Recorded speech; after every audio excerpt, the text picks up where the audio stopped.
Welcome to Baker Street Sleuth. The fire is warm, but the mystery tonight is chilling. Tell me, where in the world are you tuning in from? Do like and subscribe for more tales from the archives. And please, leave your story suggestions in the comments. It was a chill autumn evening in London, 1894, when the fog lay thick over Regent's Park like a burial shroud. I had not seen Holmes so energized in weeks. Then came the knock. Dr. Elias Hawthorne burst in, pale and trembling. "Lord Reginald Voss has been torn apart near the boating lake," he gasped. "Claw marks, deep gashes, as if a werewolf stalked the paths at night. Scotland Yard calls it an escaped wolf. The newspapers scream of a beast." But Holmes saw what others missed. Within the hour, we were racing through the misty streets toward the scene of a crime that would prove far more terrifying than any legend, because the monster was entirely human. Chapter 1. A case presents itself. Then came the sharp knock at the door, cutting through the quiet of the evening. Mrs. Hudson ushered in a tall, gaunt gentleman of about 50 years, his face unusually pale, beneath a neatly trimmed moustache. His frock coat was damp from the clinging mist, and his boots left faint muddy prints upon the floorboards. He introduced himself as Dr. Elias Hawthorne, a physician attached to the Zoological Society's gardens that bordered Regent's Park. His hands trembled slightly as he accepted a glass of brandy from me, the amber liquid's warmth doing little to steady his nerves. The subtle scent of the spirit rose between us, blending with the faint coal smoke drifting in from the street below. "Gentlemen," he began, his voice low and strained, edged with a tremor that cut through the soft crackle of the fire. "A horror has befallen Regent's Park. Lord Reginald Voss, a prominent patron of our scientific endeavours, was found dead this morning near the boating lake. His body, it bore the savage marks of a wild beast. The newspapers are already whispering of a werewolf stalking the paths after dark. Scotland Yard speaks of an escaped animal from the zoo, perhaps a wolf from a recent shipment, but I know in my bones it is something far darker. Voss was no ordinary victim. He was funding a revolutionary line of experiments in serums derived from exotic animal extracts, compounds that promised to transform medicine itself, granting unnatural vigour. His death cannot be mere coincidence." Holmes leaned forward in his chair, his grey eyes gleaming with that familiar sharp intensity as the firelight danced across his aquiline features. The room felt close and warm compared to the damp chill outside, the glass panes of the window cool and fogged where my breath touched them, and I confess I noticed nothing particularly unusual in the doctor's agitated demeanour at first, though perhaps you, dear reader, were more observant than I in those initial moments. Hawthorne continued, the words tumbling forth as the brandy glass clinked gently against the side table. Voss had taken to walking alone in the park after dusk, a habit of his when deep in scientific contemplation. The park, once a royal hunting ground, now open to the public, offers winding paths lined with ancient trees whose bark feels rough and moss-slick to the touch. Workers and late strollers reported hearing distant howls carried upon the wind, mingled with the distant rumble of carriages along the outer circle. The body was discovered at first light by a park keeper. The grass around it was matted and darkly stained. The air that morning hung heavy with the metallic tang of blood mixed with the loamy scent of freshly turned earth and decaying leaves. He paused, drawing a shaky breath. The faint taste of the brandy lingered on my tongue, slightly sweet, yet warming. The wounds were terrible, deep gashes across the throat and chest, as if torn by claws and fangs. Yet Lord Voss carried a revolver in his pocket, and it remained unfired. No clear animal tracks led away from the scene. The ground was too disturbed by the struggle and the morning dew. And here is the strangest detail. A small glass vial was still clutched tightly in his rigid hand, empty, its cork lying nearby in the grass. Voss had been experimenting with a new compound, a stimulant derived from glandular extracts of wolves and other beasts he brought back from his recent travels in the Carpathians. He claimed it restored youthful energy, but he had begun to speak privately of troubling side effects: restlessness, vivid nightmares, even auditory hallucinations of howling. Holmes rose smoothly and began to pace before the window, the floorboards creaking softly beneath his slippers. The temperature in our sitting room felt pleasantly warm against the gathering cold outside, where the gas lamps along Baker Street had begun to glow with a soft, hissing light. "Pray continue, Doctor," he said, his voice calm, yet threaded with keen interest. "Who stood to gain from Lord Voss's death? And what precisely was the nature of these experiments?" Hawthorne listed the names with evident reluctance, his fingers tightening around the glass until the knuckles showed white against the smooth crystal.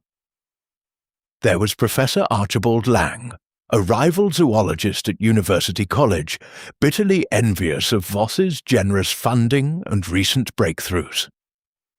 Then Miss Lydia Voss, the Lord's only niece and heir, a strong-willed young woman of 30, deeply involved in the suffrage movement, who had quarrelled publicly with her uncle over his old-fashioned views on women and science. Mr. Victor Hale, Voss's devoted laboratory assistant, a quiet, intense man with a background in advanced chemistry, who personally prepared and handled the experimental serums. Sir Edmund Blackwood, a wealthy financier with known connections to the shadier elements of the criminal underworld, who had invested heavily in Voss's ventures and now feared the exposure of certain financial irregularities. Finally, there was a foreign gentleman, Count Sergei Volkov, recently arrived from Eastern Europe, who claimed distant kinship through ancient family lines and had shown an intense, almost obsessive interest in the wolf-derived experiments.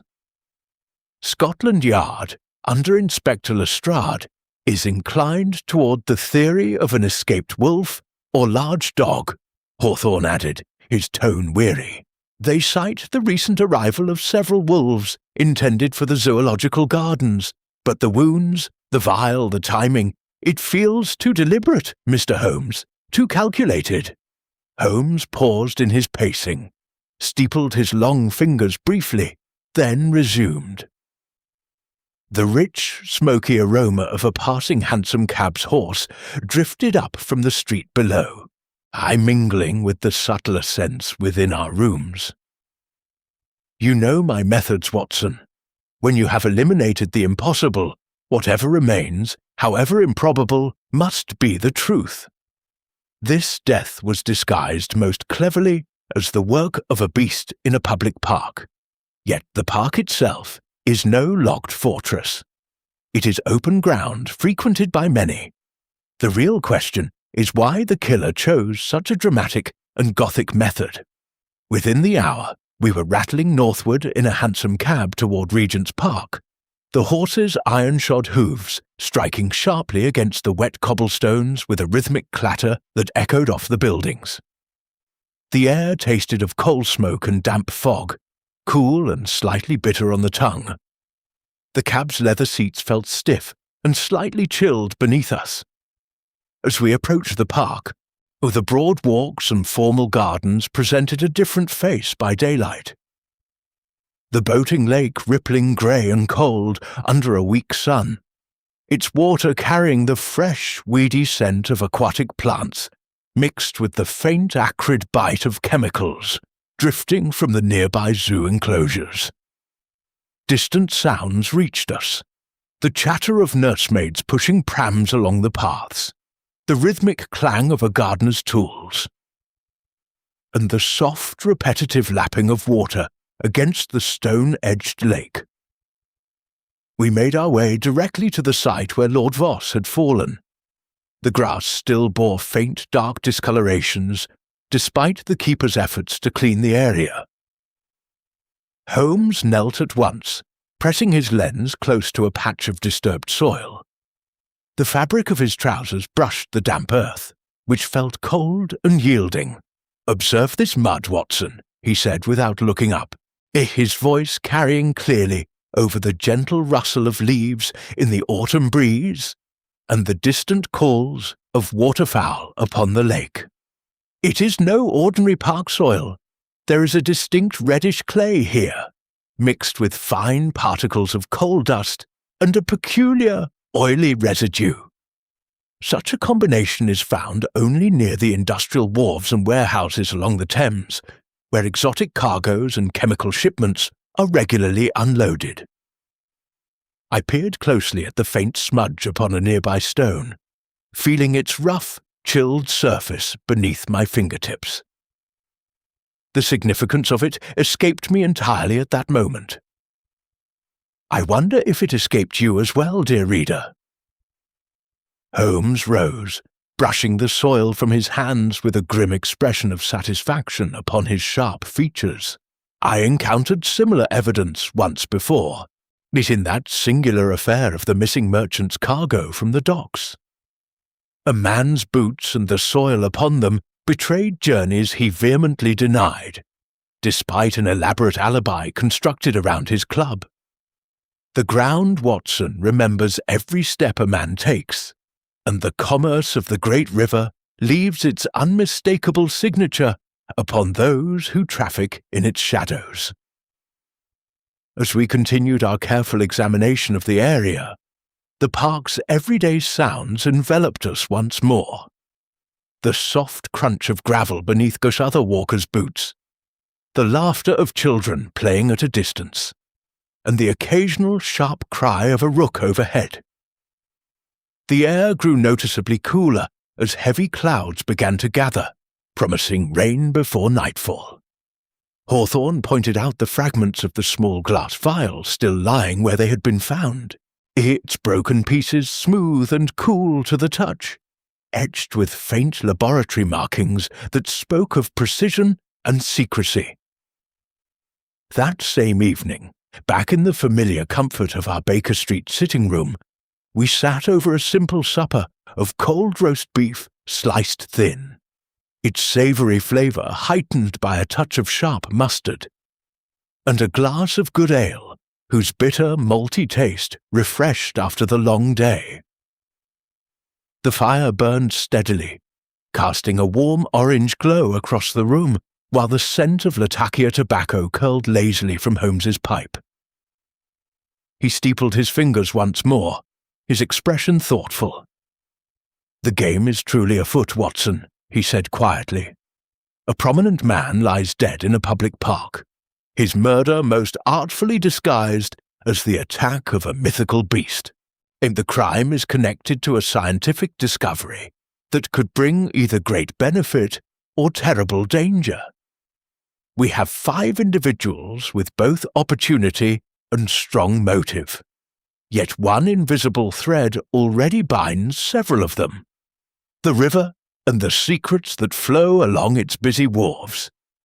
I stared at the scattered notes and observations before me on the table, the paper crisp beneath my hands, comprehending little of the deeper connections that Holmes already sensed.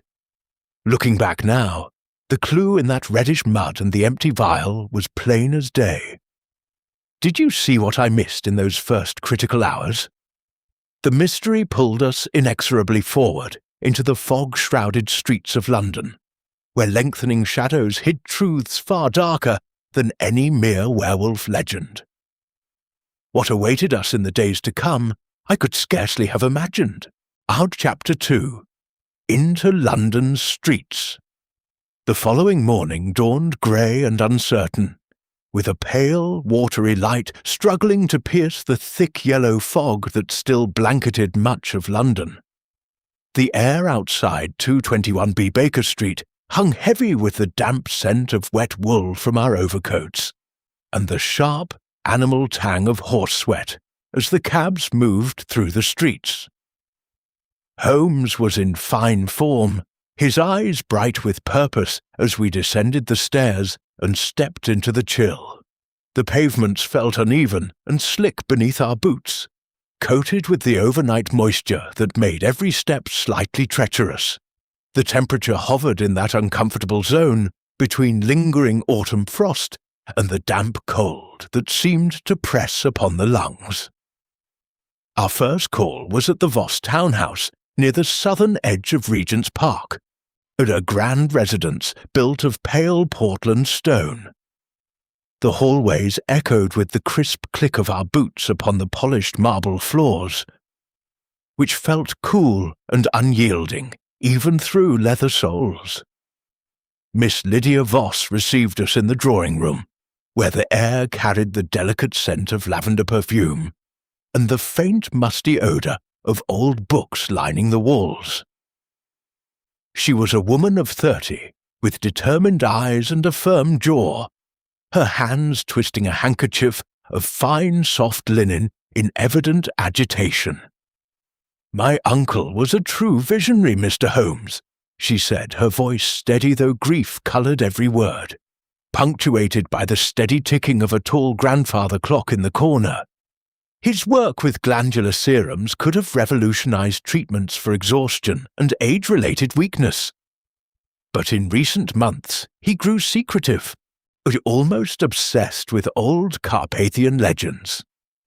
I argued with him the night before his death, about his will and the direction of his fortune, yes, but also about the moral dangers of tampering with nature in such ways. The howls reported in the park, mere superstition spread by frightened servants, yet I cannot shake the feeling that someone turned his own experiments against him." Holmes listened attentively, noting the subtle traces of reddish mud upon the hem of her walking skirt, clay that matched the park but lacked the distinctive coal dust we had observed at the scene. Later, in the hansom cab jolting along the streets, the leather seats creaking with each turn, he remarked quietly, "Her boots tell one story, Watson. The absence of river traces is telling."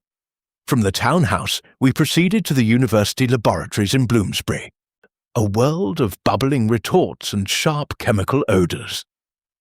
The air inside was thick and acrid, stinging the nostrils with the bite of formaldehyde and various reagents, while the hiss of Bunsen burners provided a constant low background sound. Glass beakers clinked delicately as students moved about, and the wooden benches bore the scarred, worn texture of long use, pitted by accidental spills of acid. Professor Archibald Lang, a stout man with ink-stained cuffs of coarse cotton, greeted us with evident wariness, his breath carrying the bitter taste of strong coffee. "Voss stole credit for ideas that were originally mine," he blustered, gesturing broadly with hands roughened from constant handling of instruments. "He secured the funding for expeditions I had proposed years ago, but murder? Preposterous! I was here in the laboratory until well past midnight cataloguing specimens.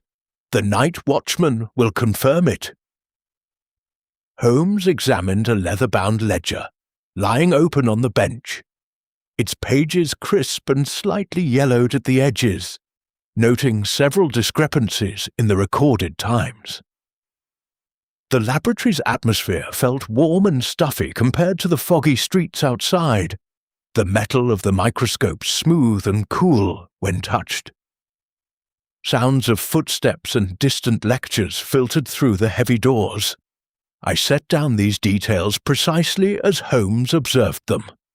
The reader may draw their own conclusions regarding the professor's defensiveness and the curious gaps in his records.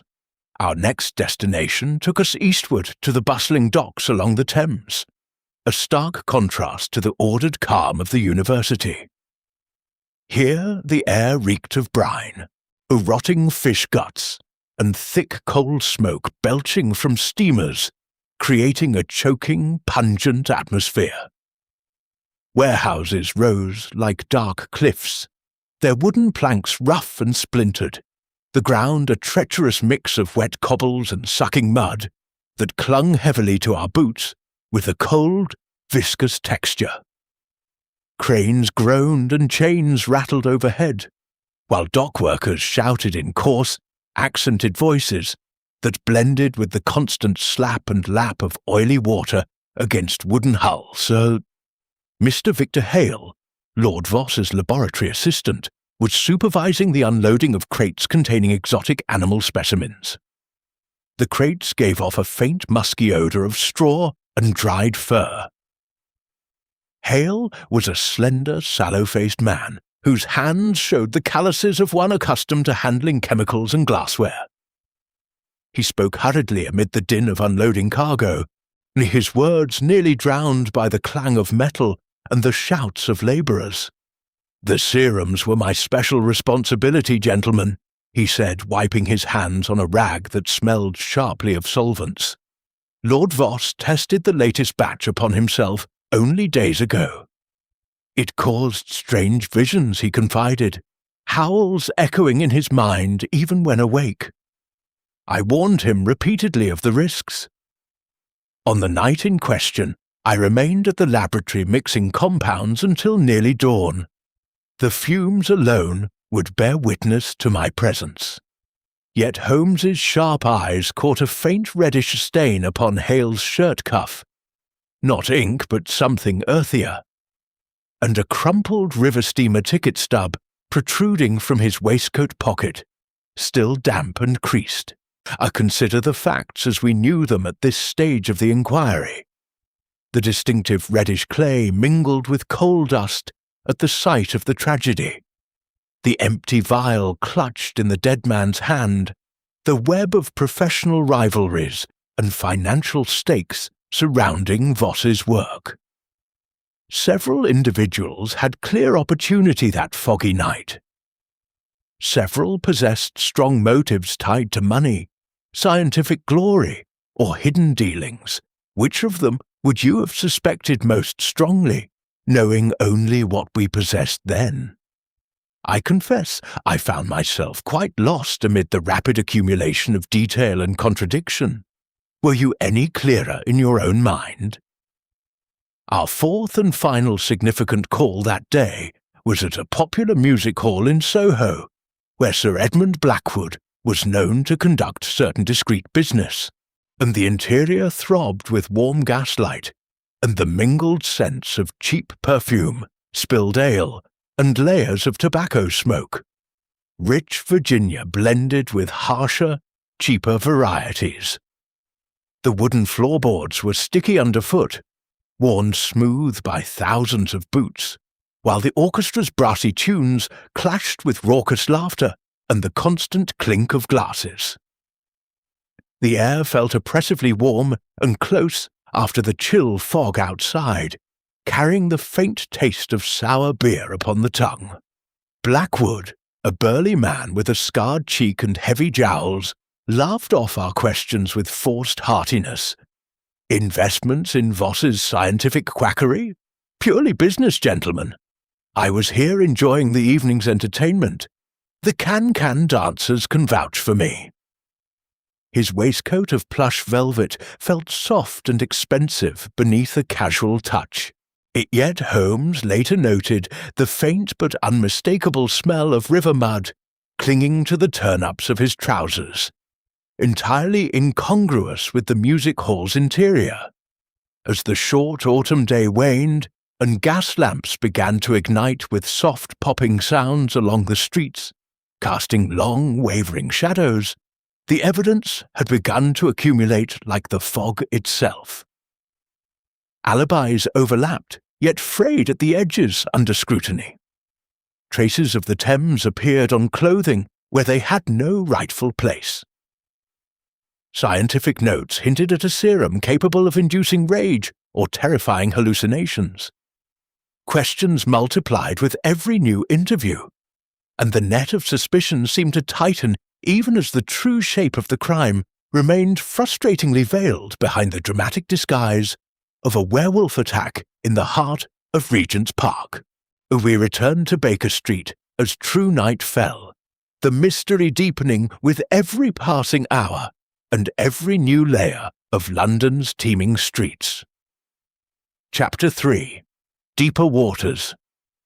We returned to the crime scene in Regent's Park the following afternoon, under a leaden sky that threatened rain at any moment. The temperature had dropped sharply, and a northerly wind whipped through the trees, carrying the fresh scent of aquatic weeds from the boating lake mixed with a faint briny hint drifting in from the distant Thames via the canal. The water lapped coldly against the stone banks, its surface textured with restless ripples. The grass around the spot where Lord Voss had fallen still bore faint, tacky discolorations of dried blood, now turned a dark, crusty brown that clung stubbornly to the blades. Holmes moved with his usual methodical precision, his magnifying lens catching the pale, filtered light as he examined the ground once more. "See here, Watson," he said, his voice carrying clearly over the rustle of leaves. "These impressions are not the pads and claws of an animal, but the deep marks of booted feet pressed heavily, as if in desperate struggle. The so-called claw wounds are irregular in depth and spacing, not the uniform pattern one would expect from a beast. And this—" He carefully lifted a tiny fragment of fabric snagged on a thorn bush. "Its wool coarse and dyed a deep green, matches the lining of a gentleman's greatcoat, yet it is stained with that same oily residue we noted in the mud from the docks." Significant new evidence came to light as we searched more thoroughly. Half buried in the soft mud near the lake's edge lay a broken pocket watch, its glass shattered and hands frozen at 11:17. The metal case felt cold and dented in my palm, still engraved with Voss's initials. Inside, protected somewhat from the damp, was a small scrap of paper bearing a chemical formula for the serum, written in Voss's own hand. A hurried note beside it read, "Volkov insists on human trial. Danger of frenzy, must not be released." The paper was thin and water-spotted, its ink blurred, but still legible, under Holmes's powerful lens. Holmes's reasoning unfolded naturally as we stood beside the grey water, the wind tugging at our coat collars and the distant laughter of children in the playground, providing an eerie contrast to our grim task. The watch was smashed deliberately, Watson, not damaged in a simple fall. Observe the angle of the fracture. It suggests a sharp blow from a weighted object, perhaps the butt of a pistol. The formula on this scrap points directly to the serum as the central element. Why would a man attacked by a wild beast clutch an empty vial so tightly unless the vial itself was part of the attack? No, this was a carefully staged savagery meant to conceal a very human crime. He gestured toward the disturbed ground, the texture of the soil cold and yielding beneath our boots. The oily residue and coal dust linked this spot unmistakably to the Thames wharves. The killer brought Voss here after dosing him, or lured him under the influence of the serum, then finished the staging with that forged claw tool. The howls reported by witnesses were likely the victim's own drug-induced cries. As we walked slowly along the broad walk, the gravel crunching sharply under our feet, Holmes referenced a past case in his usual conversational manner. "It puts me in mind of that unpleasant business with the Bermondsey poisoner some 3 years ago. The fellow used a trained mastiff to mask his own handiwork in the riverside warehouses. He thought the animal tracks would lead investigators astray, but the inconsistent depths of the prints and the unnatural frenzy of the dog gave the game away.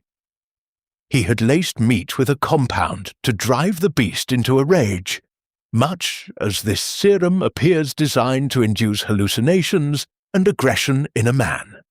Clever enough, but the ground, the timing, and the chemistry betrayed him then, just as they will here.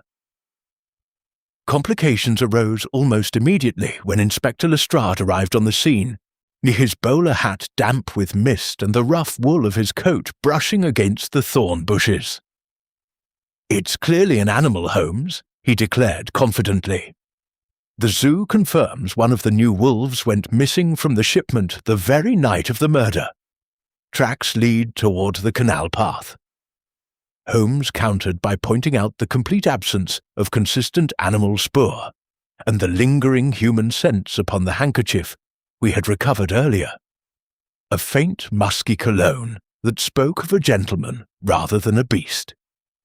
That evening, back in our Baker Street rooms, the air grew thick with the sharp, stinging smell of chemical reagents, as Holmes conducted a simple test on a tiny sample scraped from the vial fragments. The liquid, when heated gently over the spirit lamp, released an acrid vapour that tasted bitter upon the tongue, and the flame flickered warmly against the growing chill of the night outside.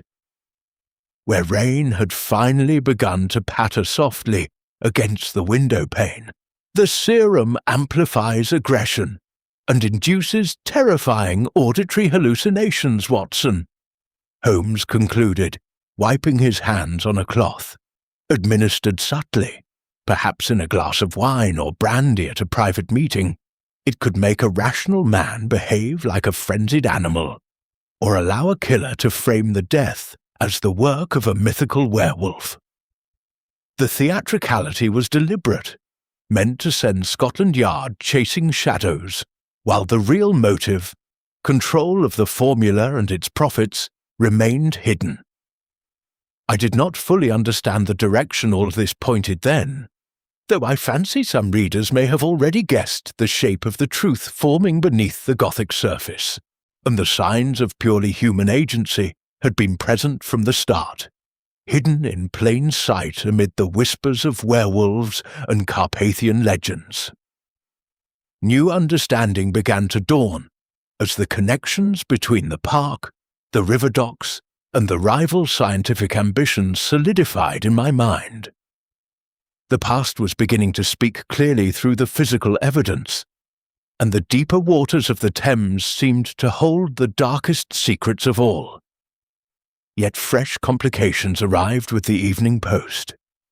An anonymous note delivered by a ragged street urchin, written on cheap paper with smudged ink, warning us to abandon the case lest the wolf's curse claim new victims. The rain fell harder now, drumming steadily on the roof and filling the street below with the sound of rushing water in the gutters. The mystery had grown deeper and more dangerous, but for the first time, the outlines of a human hand behind the beastly mask were becoming visible. Chapter 4. Shadows and Suspicions. The days that followed blurred into a rapid succession of short, tense investigations that carried us across many corners of London. Each new interview added another layer of shadow and suspicion, yet the true shape of the crime remained elusive. Our first call was at the Zoological Gardens, where the director received us in his small office near the animal enclosures. The air hung heavy with the warm, musky scent of hay and wild beast, while distant roars and sharp screeches created an unsettling, restless backdrop. The iron bars of the nearby cages felt cold and rust-flecked under my fingers as we leaned closer. The director, a nervous man with thinning hair, he confirmed the wolf shipment had arrived 2 days before the murder, but admitted that security had been unusually lax that night. Several crates were left unattended for a short time, he confessed, his voice barely rising above the clang of feeding buckets and the rattle of chains. But I cannot believe one of our animals is responsible. From there we moved to a nearby chemical factory that supplied reagents to Lord Voss's laboratory. The interior was hot and noisy, filled with the bitter stinging taste of solvents on the tongue, and the constant thick smell of coal smoke. Machinery hummed loudly, its vibrations travelling through the worn wooden floors. Workers in rough cotton overalls, their hands stained and calloused, eyed us with suspicion. One older man recalled seeing a figure matching Victor Hale's description, arguing heatedly with another gentleman near the docks on the evening of the murder. Next we found Miss Lydia Voss, taking tea at a quiet shop in Marylebone. The delicate china cups clinked softly, and the warm interior was filled with the comforting aroma of freshly baked scones and fragrant Earl Grey. The contrast with the chill fog outside was striking. Her hands, smooth and unmarked by manual labour, remained steady as she set down her cup. "My uncle's fortune will fund important causes," she said calmly, "but I would never kill for it. We quarrelled, yes, but over principles, not money." Yet a cab driver we later interviewed placed her carriage near the park entrance shortly before 11 o'clock that night. A false lead then drew us into the slums near King's Cross, where police had arrested a vagrant who claimed to have seen a monstrous beast in the fog. The man reeked strongly of cheap gin, his ragged coat stiff with dirt. His wild ramblings about glowing eyes and howling proved nothing more than drunken fancy. Quickly dismissed after a few minutes of questioning in the cold, damp cell that smelled of mildew and unwashed bodies, we next cornered Sir Edmund Blackwood at his club near Pall Mall. The leather armchairs were supple and deep, the air rich with the scent of fine cigar smoke and aged brandy. Soft murmurs of conversation, and the quiet tread of waiters on thick carpet filled the room. Blackwood's heavy laugh rang false as he waved away our inquiries. "Blackmail! Nonsense!" he declared, his waistcoat of rich velvet brushing the table. "Voss owed me a great deal, but the serum was worthless speculation. I was here all evening enjoying the company." Holmes, however, noted later the faint but unmistakable smell of river mud still clinging to the man's boots. Count Sergei Volkov proved more elusive. His hotel room near the Strand stood empty when we called, though a faint exotic scent of Eastern tobacco lingered on the fine linen pillows. A telegram received from abroad that afternoon hinted at his true identity being tied to old Balkan feuds, rather than simple scientific curiosity. Professor Lang's university rooms yielded more troubling discoveries. Among his papers we found several forged documents bearing Voss's signature, the paper brittle and the wax seals clumsily cracked. Lang blustered and denied everything when confronted, but the night porter's account directly contradicted his claim of working late in the laboratory. Tension mounted steadily as the day wore on. A dead raven was left on the doorstep of 221B Baker Street that evening, its glossy black feathers now stiff with rigour, a crudely written note pinned to its wing, warning of the wolf's curse that would claim anyone who continued to pry. The paper was cheap and coarse, the ink smudged by nervous hands. By late afternoon we had scrutinized 5 individuals, each with clear opportunity during the foggy hours when the park paths emptied. Each possessed motives that made sense: rivalry, inheritance, profit, espionage, or revenge. Yet every alibi showed small but troubling cracks. Even physical traces continued to point toward the Thames and its busy wharves. The evidence pointed in multiple directions at once. I confess I was quite lost among the red herrings and conflicting statements. Were you any clearer, dear reader? as you weighed the claims of the jealous professor, the ambitious niece, the nervous assistant, the shady financier, and the mysterious count. As dusk fell once more over Regent's Park, the gas lamps along the paths hissed to life with a soft popping sound, casting long shadows across the wet grass. The chill deepened, and the distant lapping of the lake seemed to carry a more sinister note. The net of suspicion was closing steadily around our suspects, yet the beastly disguise still veiled the true killer. Questions multiplied with every new piece of information, and the shadows of London's streets felt heavier than ever. As we returned to Baker Street, the mystery pressing upon us with renewed urgency. Chapter 5. The Pursuit. A terse telegram arrived at Baker Street just after breakfast the next morning, reporting unusual activity at a large warehouse on the Thames docks. Holmes's eyes lit with sudden fire as he read it. Within minutes we were racing eastward in a growler cab, the horse's breath steaming white in the cold night air. The streets rang with the urgent rattle of wheels on cobblestones and the distant moan of foghorns that sounded like lost souls calling across the water. The action unfolded swiftly once we reached the dimly lit warehouse district. The wooden doors stood heavy and half open, creaking on rusty hinges as we slipped inside. The air was thick with the stench of river mud, tar, and decaying cargo, a sour mix of old fish and spilled spices that caught in the throat.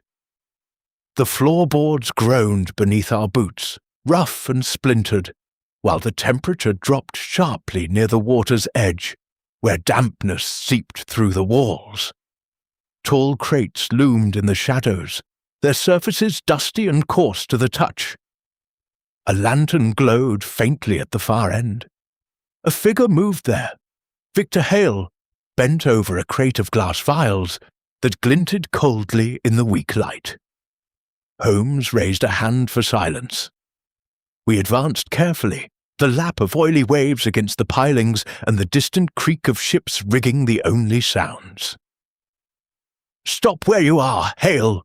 Holmes called sharply, his voice cutting through the darkness. Hale whirled, his face pale and twisted. With surprising frenzy, he snatched up a metal tool shaped like a clawed paw and bolted deeper into the maze of crates. The chase was on. Our boots thudded heavily on the wooden planks as we pursued him, breath coming hot and laboured. He dodged between towering stacks, knocking over a barrel that rolled with a hollow rumble. I felt the rough wood scrape my shoulder as I rounded a corner. He made for a narrow gangplank leading to a small moored boat. The plank was slick with moisture and river slime. I lunged forward and caught his coat just as he reached the edge.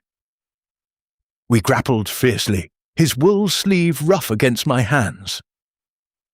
Hale fought with unnatural strength, his eyes wild and pupils dilated, perhaps still under the influence of his own serum.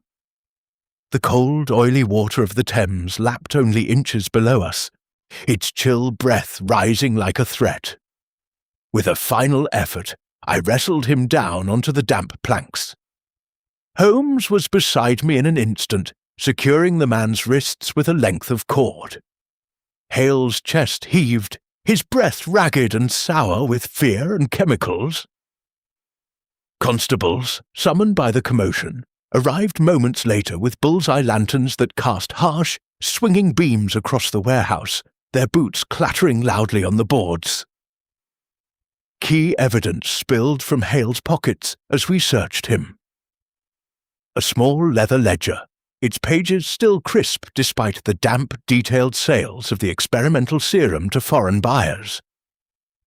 Tucked beside it was the forged claw tool, a heavy metal implement with edges carefully filed to mimic fangs and talons.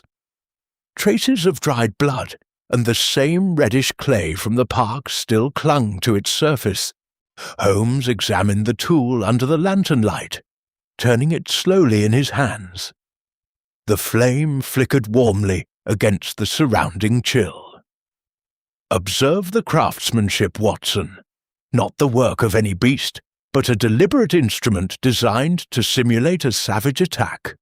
The serum was slipped into Lord Voss's drink during a private meeting here on the docks. It induced paranoia and uncontrollable aggression, driving him out into the park in a drugged frenzy. The killer followed, finished the staging with this device, and left the empty vial in the victim's hand to complete the illusion of self-experimentation gone wrong." His reasoning continued as we stood among the crates, the river sounds providing a constant low murmur. "The oily residue on the fabric and in the mud matches the cargo handled in this very warehouse. Count Volkov supplied the ancient formula and the werewolf legend to disguise the crime. Hale manufactured the serum for profit, selling it to the highest bidder, including Sir Edmund Blackwood's underworld contacts. The broken watch was smashed to conceal the exact time of the dosing, when Voss was still rational enough to realize the betrayal. He referenced another case briefly, his tone conversational even in the tense aftermath. "It recalls the affair of the engineered outbreak in the East End some years ago, where a chemist used a subtle compound to mimic a natural plague. The inconsistencies in symptoms and timing revealed the human hand behind it, just as the irregular wounds and the absence of true animal tracks have revealed the truth here." The stakes rose sharply when Hale, gasping under questioning, began to implicate the others. He admitted the serum's effects had already spread to a second buyer, threatening further violence if the remaining vials were not recovered. The international threads, espionage, blackmail, and stolen scientific secrets now lay exposed in the lantern light. I admit I was thoroughly confused by the tangle of motives and foreign connections when we first entered that warehouse. I wonder if you, dear reader, managed to piece the full pattern together from the dockside clues any more clearly than I did at the time. Resolution felt suddenly close as the constables led Hale away, his footsteps echoing hollowly through the empty building. The river fog rolled in thicker now, carrying the heavy taste of salt and coal smoke on the tongue. The pursuit through London's shadowed docks had yielded its prize, yet the final threads of the conspiracy still remained to be drawn tight. We stepped back into the night, the damp chill pressing against our faces, knowing that the truth was approaching at last. Chapter 6. The Past Speaks. The days following Hale's capture brought a steady flow of revelations, as police records, old correspondence, and reluctant witnesses began to illuminate the darker backgrounds of those involved. Scotland Yard's cells, with their cold stone walls that felt damp and unyielding to the touch, carried the sharp smell of carbolic disinfectant, mixed with the sour odour of fear and unwashed bodies. It was here that Victor Hale's past fully emerged under careful questioning. Hale, it transpired, had been a promising chemist years earlier, but was expelled from his position at a respected pharmaceutical firm after conducting unauthorized and highly unethical experiments on living subjects. The records, written on thin yellowed paper that crackled under the fingers, detailed how he had secretly tested aggressive glandular extracts on animals and later on desperate patients. Disgraced and penniless, he had found refuge in Lord Voss's laboratory, where his skills with dangerous serums proved invaluable and ultimately fatal. Count Sergei Volkov's history proved equally troubling. Telegrams and consular reports, delivered to Baker Street on crisp official paper, revealed that his claim of ancient family kinship was a convenient fiction. He was in reality a minor noble deeply entangled in Balkan intrigues, known for acquiring scientific secrets on behalf of foreign powers, and the exotic Eastern tobacco scent that had lingered in his hotel room now made grim sense. It masked the more practical smells of his clandestine trade. His interest in the wolf-derived serum had nothing to do with folklore. He sought a weapon that could induce uncontrollable rage in enemy agents or troops. Motive became painfully clear during a long session with Sir Edmund Blackwood, now detained in a more comfortable room at the Yard. The air there was still close, but carried the faint aroma of his expensive cigar smoke that clung stubbornly to his velvet waistcoat. His heavy voice echoed off the bare walls as he finally broke. "Voss discovered my side dealings," Blackwood admitted bitterly, the words tasting of defeat. "I was smuggling small quantities of the early serum batches to certain continental buyers through the docks. And when he threatened to expose the irregularities in our investment accounts, I saw the need for a permanent solution. The werewolf disguise was Hale's idea, theatrical enough to send the police chasing ghosts while we secured the remaining formula and destroyed the evidence. Connections between the conspirators formed rapidly as we traced the supply chain.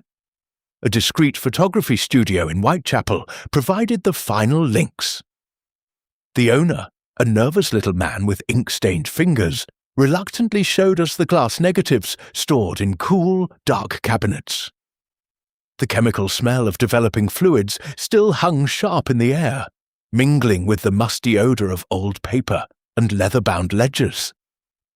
The plates captured secret images of the serum production process, including one showing Hale and Volkov together at the docks, and their faces clearly visible under the harsh magnesium flash.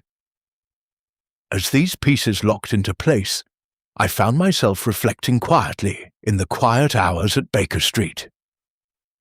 The werewolf that had terrorized Regent's Park was no supernatural horror born of Carpathian legend, but a coldly calculated crime born of greed, ambition, and the dangerous allure of unchecked scientific discovery.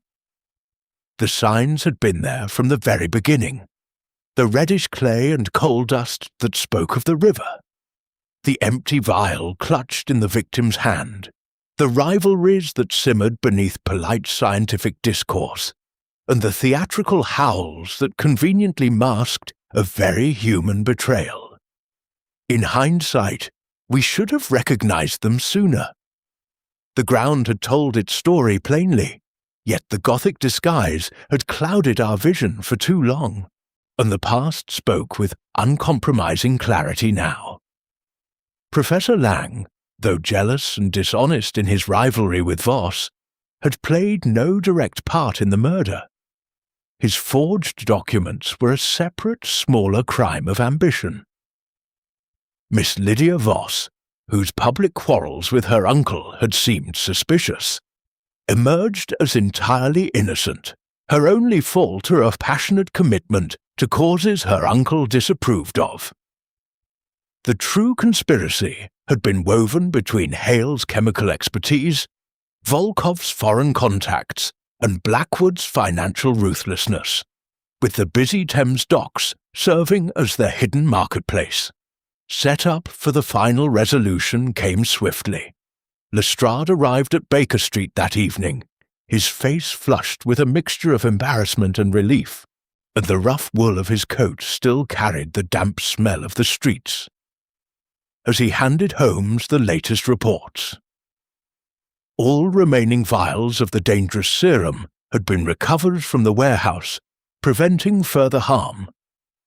Warrants were prepared, and the net was now fully drawn.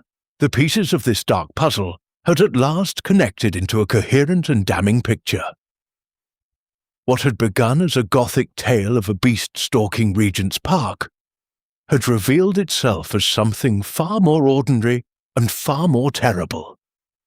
The murderous ambition of men willing to dress their crime in the cloak of legend to conceal their greed.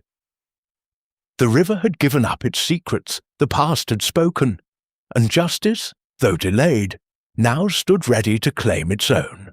To Chapter 7. The Truth Emerges. The final confrontation took place the following evening in the chemistry laboratory at University College, where the remaining suspects had been summoned under the pretext of an urgent meeting about the future of Lord Voss's scientific work. Gas lamps hissed softly overhead, casting a harsh yellow light across the long wooden benches scarred by years of acid spills. The air was thick with the sharp, stinging scent of reagents and the faint metallic tang of heated metal from the Bunsen burners. The temperature inside felt warm and stuffy compared to the damp chill of the autumn night outside, where a light rain pattered against the tall windows. Professor Lang, Miss Lydia Voss, Sir Edmund Blackwood, and Count Sergei Volkov sat uneasily around a central table, their faces tense under the flickering light. Victor Hale had already been brought in under police escort, his wrists secured, his sallow face drawn and defeated. Inspector Lestrade stood near the door, his bowler hat in his hands, watching with keen interest. Holmes stepped forward, calm and commanding, his eyes gleaming with quiet satisfaction. He picked up the forged metal claw tool from the table, its surface still bearing traces of reddish clay, and turned it slowly in his hands so that everyone could see. "Let me lay the matter bare for you all," he began, his voice clear and measured, carrying easily over the soft hiss of the burners. This crime was never the work of a werewolf or an escaped beast. It was a carefully planned murder, disguised with theatrical savagery to mislead Scotland Yard and the public. Victor Hale, you manufactured the dangerous serum in Lord Voss's laboratory. On the night of the murder, you met Voss here at the university under the guise of a final experiment, then slipped a strong dose of the serum into his brandy. The compound induced violent hallucinations and uncontrollable aggression, exactly as Voss had begun to fear. In his drugged state, he fled toward Regent's Park, where he believed the howls he heard were real. Hale shifted uncomfortably, the rough texture of his prison jacket brushing against the chair. Blackwood's heavy face had gone pale, while Volkov's manicured hands tightened on the edge of the table. Holmes continued without pause. You, Hale, followed him at a distance. Once in the park, when the serum had done its work and Voss was disoriented and crying out, you struck him down and used this instrument, this cleverly forged claw, to inflict the savage wounds that mimicked an animal attack. You placed the empty vial in his hand to suggest he had overdosed himself. The broken watch was smashed to hide the precise time of the dosing. The reddish clay and coal dust on the scene came from your boots and clothing, picked up during your frequent dealings at the Thames warehouses. He turned slightly toward the others. Count Volkov, you supplied the ancient Carpathian formula and enthusiastically promoted the werewolf legend to add credibility to the disguise. Your true aim was to acquire the serum for foreign interests. Sir Edmund Blackwood, you financed the operation and arranged the smuggling of early batches through the docks for profit. But when Voss discovered the irregularities and threatened exposure, you gave the order to silence him permanently. The music hall alibi and the river mud on your trousers were your undoing. Blackwood started to protest, but Holmes raised a hand. Professor Lang, your jealousy and forged documents made you a convenient red herring, but you had no hand in the murder itself. Miss Lydia Voss, Your quarrel with your uncle was purely over principles and inheritance. You are entirely innocent." The room fell into a heavy silence, broken only by the steady drip of rain outside and the soft bubbling of a forgotten retort. Reactions came swiftly. Hale slumped forward, muttering admissions under his breath. Volkov's elegant mask cracked, his accent thickening with anger as he accused Blackwood of dragging him into the plot. Blackwood blustered at first, then fell silent as Lestrade produced the ledger and the claw tool as evidence. Miss Lydia Voss sat very still, tears of relief shining in her eyes, while Lang simply stared at the floor, stunned by how close he had come to being wrongly implicated. Holmes explained the final details through calm, natural dialogue, gesturing occasionally to the physical evidence laid out on the bench. The ground at the park remembered the truth, the inconsistent footprints, the absence of real animal tracks, the oily residue from the docks. The serum's effects explained the reported howls, and Voss's unfired revolver. Everything pointed to human calculation, rather than supernatural terror. When you eliminate the impossible, a genuine werewolf in central London, what remains is a conspiracy driven by greed, a scientific hubris, and the desire to control a dangerous discovery. Lestrade stepped forward, visibly impressed. "You've done it again, Holmes. The warrants are ready." Arrests followed immediately. Hale, Volkov, and Blackwood were taken into custody, their protests echoing down the corridor as constables led them away. The sounds of their footsteps faded into the rain-soaked night. Miss Lydia Voss thanked Holmes quietly, her voice trembling with emotion, while Professor Lang offered a shaken apology for his earlier hostility. Justice had begun its course at last. The Gothic nightmare of the werewolf that stalked Regent's Park had been stripped away, revealing the ordinary, ugly motives of ambition and betrayal beneath. As we left the laboratory, the rain falling steadily and the gas lamps hissing in the wet streets, a profound sense of clarity settled over the case. I marvelled at how simple and logical the solution appeared once all the pieces were revealed. Holmes had seen the truth almost immediately in that first patch of reddish mud. I wonder how many of you, dear reader, saw it too, hidden in plain sight among the clues of river clay, the empty vial, and the theatrical howls. The truth had finally emerged raw and uncompromising, bringing an end to the shadows that had haunted Regent's Park. Chapter 8. Justice. The Old Bailey courtroom felt heavy with anticipation on the morning of the trial. The wooden benches were hard beneath us, their polished surfaces cool and unyielding to the touch. The air carried the mingled scents of ink from the clerks' desks, damp wool from the spectators' coats, and the faint, musty odour of old law books stacked along the walls. Gas lamps burned steadily overhead, casting a warm yet solemn light across the proceedings. Outside, a steady autumn rain drummed against the tall windows, its soft patter providing a constant backdrop to the solemn voices within. Victor Hale, Count Sergei Volkov, and Sir Edmund Blackwood stood in the dock, their faces pale and drawn under the harsh lighting. Hale's shoulders slumped in defeat, the rough prison jacket hanging loosely on his slender frame. Volkov maintained a veneer of aristocratic dignity, though his manicured hands trembled slightly. Blackwood, burly and red-faced, shifted uncomfortably, the fabric of his once fine waistcoat now creased and stained from custody. Inspector Lestrade presented the evidence methodically, that the forged metal claw tool was placed before the jury, its filed edges still bearing faint traces of reddish clay and dried blood.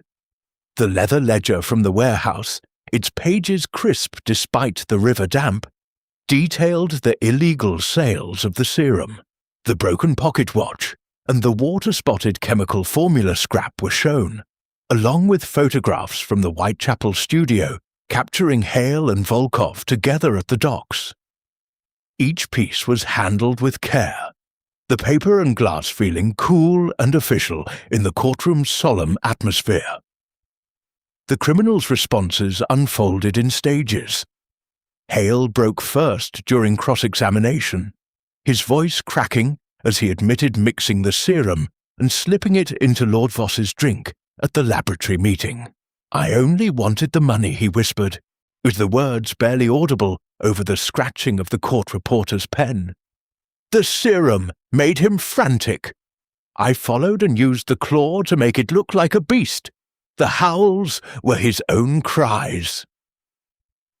Volkov followed with cold defiance, his rolling Eastern European accent filling the room. "The formula was ancient knowledge. I merely sought to preserve it for greater purposes. Blackwood promised profit and protection." His elegant coat, now slightly rumpled, brushed against the dock railing with a soft rustle. Blackwood's bluster crumbled last. "It was business," he roared at first, the sound echoing off the high ceiling. Then, confronted with the ledger and the river mud evidence on his own boots from that night, his voice dropped to a growl. Voss was going to ruin everything. The disguise was necessary. A werewolf in Regent's Park. The papers loved it. No one would look for three men meeting at the docks. The judge listened impassively, the temperature in the courtroom growing warmer as the hours passed and the packed gallery stirred with murmurs. The sounds of shuffling papers, whispered consultations, and the occasional cough filled the pauses between testimonies. The metallic clink of handcuffs and the soft tread of the usher's boots on the wooden floor marked the rhythm of justice. Questions that had lingered since the first day were answered in full. The serum's true danger was laid bare. Its ability to induce rage and hallucinations explained the unfired revolver and the reported howls. The international intrigue was confirmed. Volkov had arranged buyers in the Balkans, while Blackwood handled the smuggling through the Thames warehouses. The motive was simple greed and self-preservation. Professor Archibald Lang, though guilty of forging documents for his own advancement, was cleared of any involvement in the murder. Miss Lydia Voss sat quietly in the gallery, her hands folded in her lap, the soft texture of her gloves contrasting with the hard reality of the proceedings. Her uncle's fortune would now support legitimate scientific work and her suffrage causes, free from the shadow of conspiracy. The impact on others became evident as the trial drew toward its close. Families of the accused sat rigid with shame, while park keepers and zoo staff who had lived in fear of the werewolf breathed audible sighs of relief. The scientific community were represented by several university colleagues in the public seats, nodded gravely as the dangers of unchecked experimentation were emphasized. London itself seemed to exhale. The Gothic whispers that had haunted Regent's Park faded with each piece of evidence presented. Nothing in my long experience with Holmes had quite prepared me for the stark, almost mundane ugliness revealed when the final veil was torn away. What had begun as a terrifying tale of a beast stalking the misty paths of a public park had resolved into a story of ordinary human failings, ambition, betrayal, and the corrosive power of greed dressed in the cloak of legend. The revelation struck with unexpected force, stripping away every layer of supernatural mystery and leaving only cold, logical truth. The judge's summing up was brief and severe, and the jury deliberated for less than 2 hours before returning verdicts of guilty on all counts for Hale, Volkov, and Blackwood. Sentences of penal servitude for life were pronounced, the gavel's sharp rap echoing like a final punctuation. The prisoners were led away, their footsteps fading down the stone corridor with a hollow metallic clang. As we stepped out of the Old Bailey into the rain-washed streets, the air felt fresher, carrying the clean scent of wet stone and distant coal smoke. The gas lamps glowed softly through the drizzle, their light reflecting in puddles that rippled with each passing carriage. Consequences were already unfolding. The remaining serum vials were destroyed under official supervision, the laboratory notes secured, and Lord Voss's estate placed in the hands of responsible trustees. Justice had been served, as raw and uncompromising. The werewolf that had stalked Regent's Park existed only in fearful imaginations and calculated lies. In its place stood 3 ordinary men whose ambition had led them to murder, now facing the full weight of the law.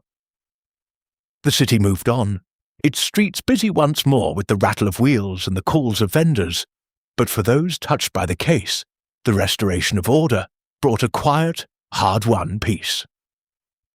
Chapter 9. Restoration.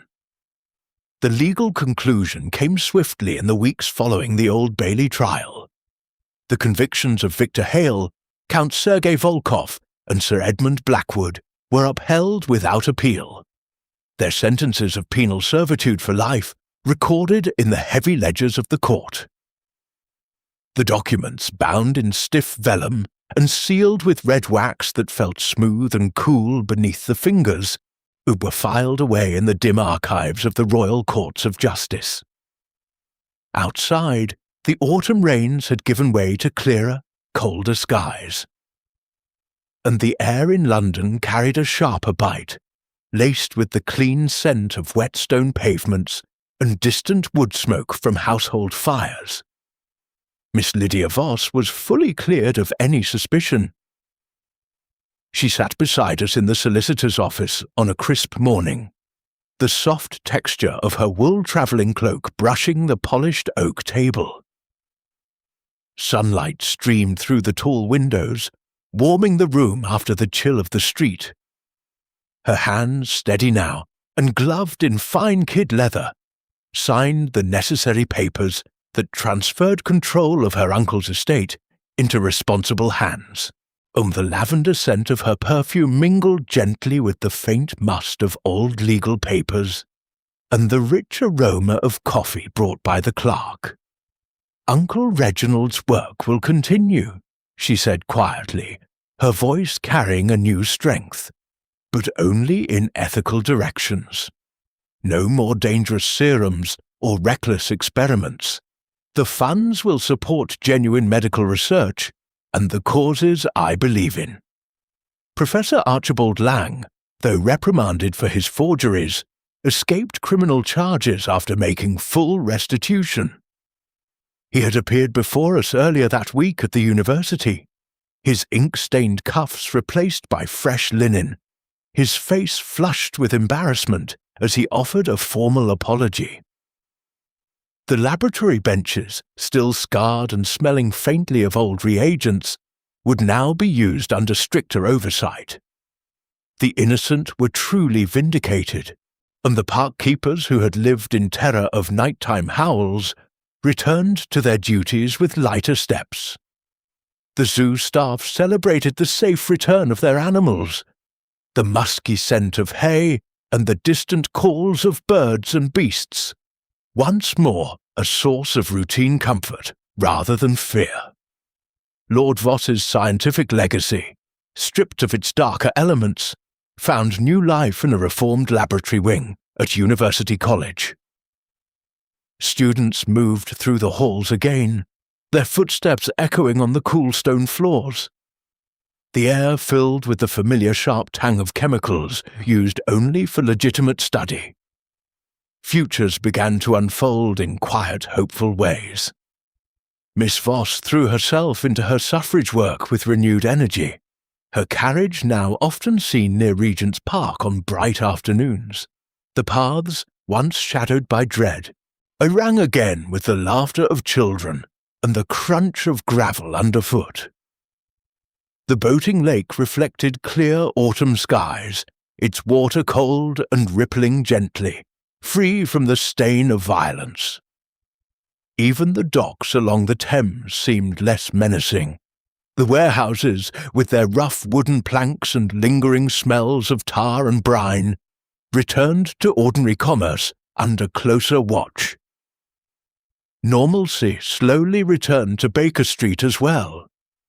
Our sitting room regained its familiar rhythm, the crackle of the fire, the rich scent of Holmes's Latakia tobacco curling from his pipe, the soft creak of the floorboards as he paced occasionally in thought. Mrs. Hudson brought up trays of simple meals, roast beef with its savoury aroma, fresh bread still warm from the oven, and strong tea whose bitter comforting taste cut through the chill of the season. And the temperature indoors felt pleasantly warm against the sharper cold outside, where frost sometimes rhymed the window panes in delicate patterns. I often reflected on the case during these quieter evenings. What had begun as a Gothic horror in the heart of London had revealed itself as something far more human and far more cautionary. The werewolf had been nothing but a mask for greed and scientific hubris. The signs, the river clay, the empty vial, the theatrical howls had been there from the first hours, yet the dramatic disguise had clouded our vision. In the end, reason and careful observation had prevailed, as they always did in Holmes's hands. The city itself seemed restored. Regent's Park welcomed visitors once more without whispers of beasts in the mist. The gas lamps along its paths glowed softly at dusk, and their light reflecting on the damp grass and the smooth surface of the lake.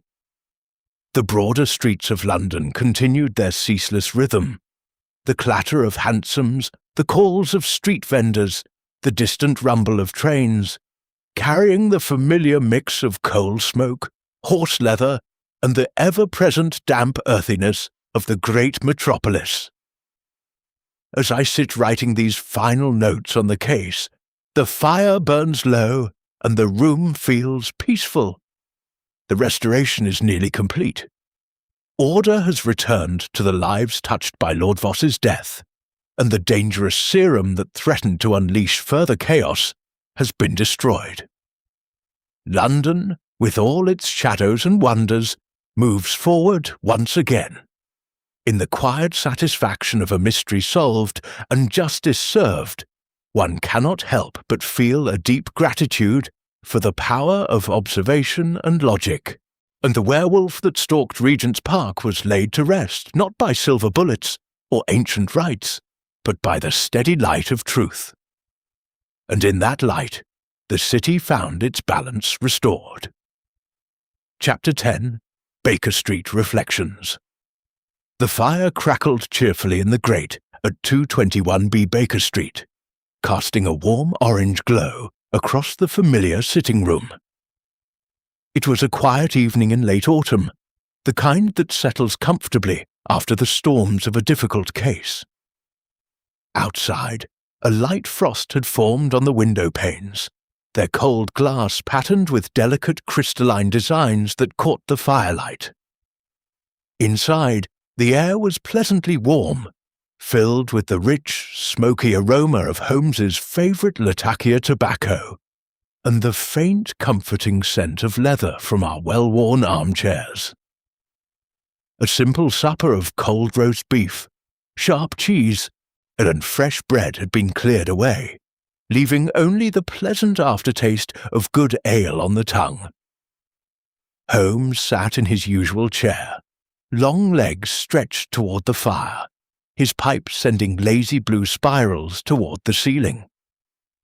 I occupied my place opposite, notebook open on my knee, the paper crisp beneath my fingers as I made final notes on the Voss case.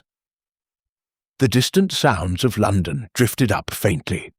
The occasional rattle of a late hansom cab on the cobblestones, the soft hoot of a train whistle from the direction of Marylebone, and the steady tick of the mantel clock. The temperature outside had dropped sharply with the frost, making the contrast with our cosy rooms all the more welcome. A copy of the evening newspaper lay on the side table, its pages still carrying the faint smell of fresh ink. The headline announced the final sentencing in the Regent's Park murder case. "Werewolf conspiracy crushed," it declared in bold type. The article detailed how the 3 conspirators had been transported to begin their life sentences, and how Lord Voss's scientific work would now continue under strict ethical guidelines thanks to the efforts of his niece. Holmes broke the comfortable silence, his voice thoughtful. "A curious case, Watson. Not the supernatural terror the public craved, but something far more dangerous, the unchecked ambition of clever men. The serum itself was the true monster, a compound capable of turning a rational mind into a frenzied beast. Hale manufactured it, Volkov sought to weaponize it, and Blackwood saw only profit. The park provided the perfect stage for their drama."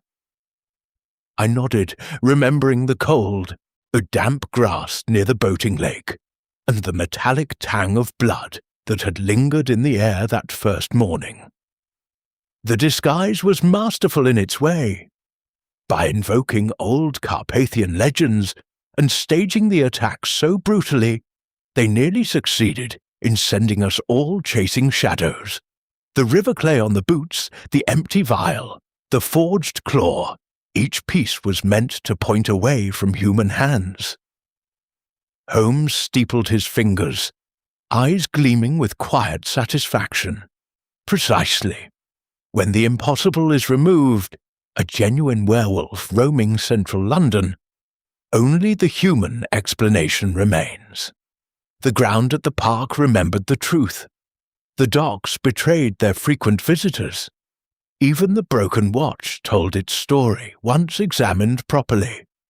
It was a fine demonstration that science, improperly used, it can be as deadly as any weapon.